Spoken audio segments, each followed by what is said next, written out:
I'm Heather, and this is the Living with Addiction podcast, where I show you how you have more power than you realize when it comes to helping yourself and your child that's struggling with addiction.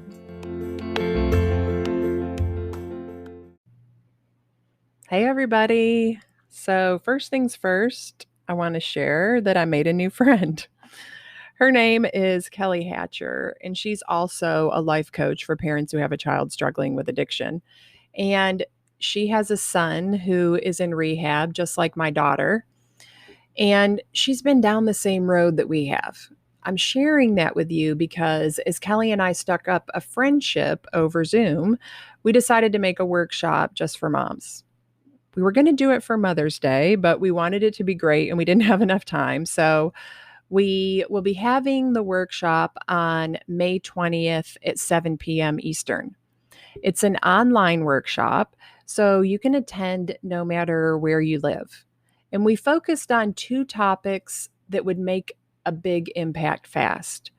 We also made the workshop interactive so you can start implementing what we share with you right away. And I love interactive workshops because when we try something new, there's always questions. So we want to make sure that you not only consume the information, but we want to make sure that you implement it and can ask questions as you do that. And implementing things is always the hard part. It's human nature to consume content and not implement it.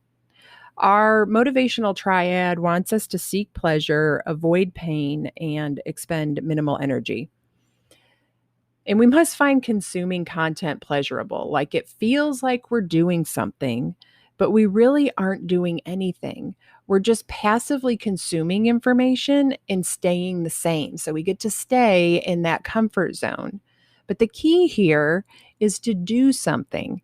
And that's why we're going to share information and implement it during the workshop. But don't worry if you are somebody who doesn't like to interact, you don't have to. You can even have your camera turned off so that nobody can see you. You can just do the steps and not share. So there's not going to be any pressure to interact if you don't want to. But there's always people who do want to interact. And so you can watch those people and learn from them as well. And Kelly and I like to laugh and have fun. And that's what we're going to make sure we do in this workshop. There's enough pressure in life and dealing with addiction. You don't need a boring workshop. So all you have to do is sign up, show up, be yourself, learn something new, implement it, and start changing your situation and feeling better each day. And there will be a link in the show notes to get more information and sign up. Okay, so on with today's topic. We're going to talk about making decisions. And I chose this because a lot of parents I work with struggle to make decisions. Not deciding, though, causes a lot of unnecessary stress and confusion and overwhelm and anxiety, and we've got enough of that. So today I'm going to cover the benefits of deciding ahead of time instead of under pressure or during high emotions, how to decide not to decide is a decision, how deciding not to decide is a decision, how to stop indulging in confusion, and the concept that there are no wrong decisions. The reason decisions are so important and worthy of a whole podcast episode is because making decisions has so many benefits. It saves you time. Not deciding wastes a ton of mental energy and time. Deciding increases your action. Remember, we talked about apathy and inaction last week and how it keeps you stuck. Deciding increases your growth. An important part of dealing with a child's addiction and your overall happiness in life is continued growth and learning. And finally, deciding increases your confidence. In the episode I did just on self-confidence, I talked about creating confidence by doing. I often coach clients about the pressure they feel from their kids to decide right now. Their child calls, and the second they pick up the phone, the pressure starts. Their child has 20 great reasons why they need something from them right now, and 20 more great reasons why they need it. And I've experienced this many times myself. Like, the sense of urgency from my daughter is so great when she calls me that if I don't catch myself, my daughter's sense of urgency becomes my sense of urgency. And next thing I know, I'm panicked and feeling the need to act. Now, what's happened is my energy and my state of being has aligned to hers, and I'm in fight or flight, and my emotions are elevated. And when our emotions are high, our thinking and reasoning skills are low. So, this is just one reason why making decisions ahead of time is so important. When we make decisions ahead of time, we can access our prefrontal cortex, which is the logical part of our brain. And I call this making decisions with my best brain. And as parents, we know our kids. We know the types of calls that we're going to get from them and what they're going to ask for. So you can decide ahead of time how you want to respond to those calls. Think about how much less stressful that will be instead of having to decide in the moment. For me, I decided what I was willing to do and what I wasn't willing to do. And two easy examples of that are I always said yes to food and I often said yes to rides when I had free time. For me, it wasn't about the ride or the food, it was about creating connection with my daughter. If she asked for money, I said no most of the time. But there were times that I said yes. One time I was out of town and I said yes to giving her money. I was clear on why I was giving her the money, though, and I knew that I was doing it for me. I made time and space for myself so I could make the decision with my prefrontal cortex. I hung up the phone and I told her I would call her back so I could disconnect from her energy and truly own the decision. So at this point, I was already in the habit of owning my decisions and deciding ahead of time. But this time, I wanted to give myself some space so that I could be all in on my decision. And this is really important. When we truly own our decisions and see our choices, it is very empowering. It's totally different than feeling like you make all of your decisions under duress because you don't see how to make that time and space for yourself. So, if you see yourself in this story that I'm telling you, start creating space to see your choices so you can own your decisions. So, once I hung up with her, I decided that since I was out of town and couldn't take her to the store, it would be easier for me to give her the money than to manage my mind about it. I did it for myself. I also had my back about the decision. I made it and I moved forward. I didn't spend any time second guessing myself about enabling. So here's some homework that will help you if you do it. I want you to brainstorm all the situations that you know come up over and over again. Write them down, make decisions about them while you're calm and you have access to your prefrontal cortex. Write down your decisions so you can refer to them when you feel confused. Write down why you made those decisions. Because when you get emotional and start to panic about following through on the decision that you made ahead of time, reading what you wrote down about your logic for them will help you calm down and stick with the choice that you made. Once you do this enough, you will panic less and default to logical decision making with your prefrontal cortex. Now, resistance to this process will show up in two ways: indulging in confusion and deciding not to decide. They're pretty much the same. When you indulge in confusion, you decide not to decide. Indulging in confusion and deciding not to decide sounds like, I don't know what to do. I'll wait and see what happens. I don't know what my child wants. I don't know what my child wants, and it depends on them is so powerless.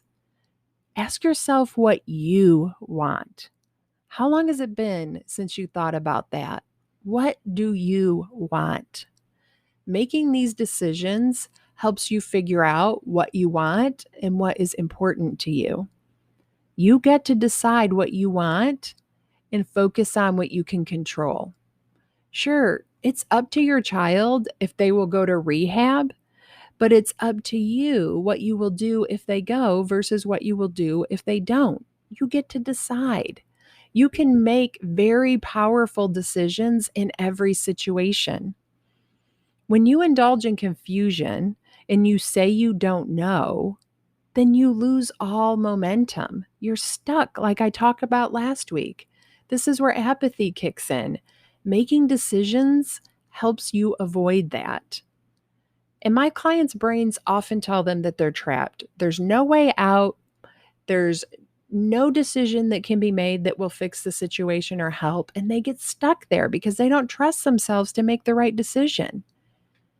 You build trust and confidence in your decision making skills by making decisions and deciding they're the right decisions no matter what happens.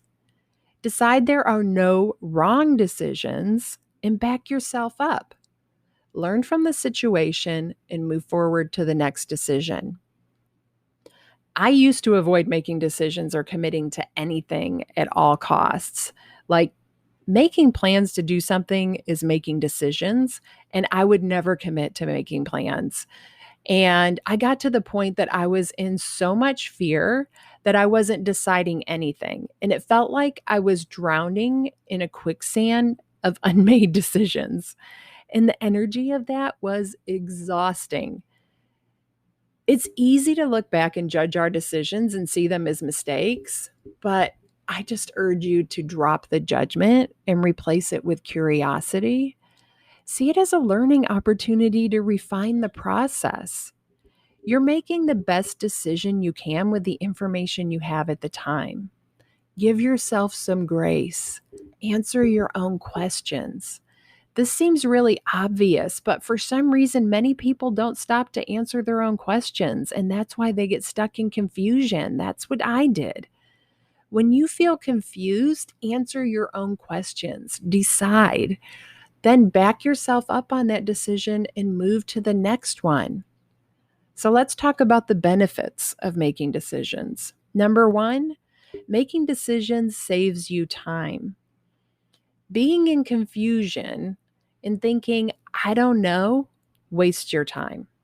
I spent years of my life in limbo, waiting to see what happened with my daughter, hoping things would get better or work out on their own, not making decisions and drowning in overwhelming confusion.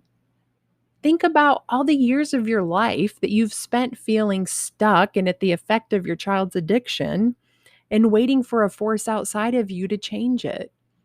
How many more years of your life are you willing to live that way? Save yourself the time of living in confusion and overwhelm and having your child's addiction run your life. Save yourself the time, take your life back. Don't waste any more precious years waiting. Decide. Number 2 and 3, making decisions increases your actions and your growth. If you aren't making decisions, you aren't taking action and you aren't truly living your life. You're passively letting life happen to you. Instead of driving the car and steering it, you're asleep in the passenger seat. Last week, I did a whole episode on apathy and how it keeps you stuck. Being stuck is just part of it. There's also the part that you aren't directing your life. Addiction is. When you start making decisions and taking action, then you take your power back. You start growing and learning and creating your life instead of it happening to you. As you're listening to this podcast today, decide to stop just consuming it and start taking the actions I'm telling you to take. Decide to grow and learn from making decisions and taking action in your life. When you're dealing with addiction, you have to grow and change and find an approach that works for you and your family. How often do you listen to this podcast and think, well, that sounds great, I need to do that, but then you don't do it? No judgment. I mean, that's what humans do, but you can step out of it and decide to take action today. Intentional actions leads to creating new results. If you want to change your future and not keep recreating your past, you have to take new actions. So, right now, in this moment, decide to take new action and follow through on that decision. Then tell me about it. I'd love to hear what you do and the results that you create. So, the fourth and final reason to make decisions is to increase your confidence. You can increase your confidence by making decisions, taking action, and learning from it. Use the decisions as an opportunity to ask yourself, what do you want to keep doing because you like it or it's working? What do you want to stop doing because you don't like how it feels and it's not working? What do you want to start doing? Answer these questions for yourself. Decide, take action, back yourself up, create confidence in yourself, and just keep repeating this process. The only thing that makes this process complicated is a lack of confidence and second guessing yourself.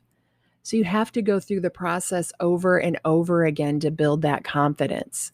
Once you build that confidence, it gets easier and easier to make decisions. Then making decisions becomes your new habit instead of avoiding them. So I want to end this by asking you to picture your future 5 years from now. What will it look like if nothing changes?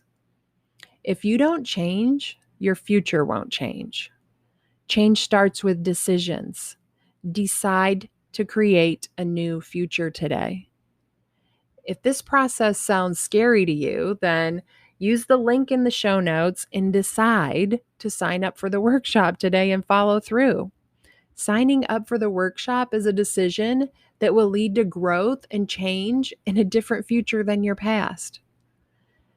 That's all I have for this week. I hope you have a great rest of the week, and I will talk to you next week.